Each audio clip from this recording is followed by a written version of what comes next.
Nu jadi murid kudu ngagungkeun guru, ulah wani calik dina tempat guru. Lamun lempang ulah dipayuneunana atawa lempang mayunan kamantenna, ulah mayunan guru nu sasauran.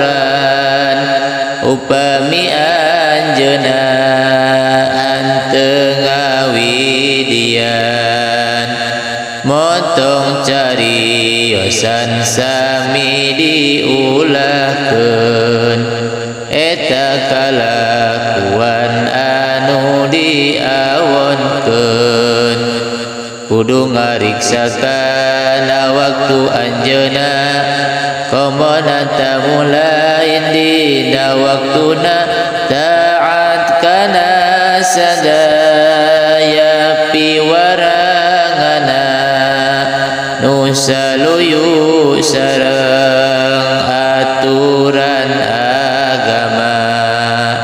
Ngahormat ka sadaya kulawargana, ka istrina oge kafala putrana, wargi-wargina sami kedah dihormat.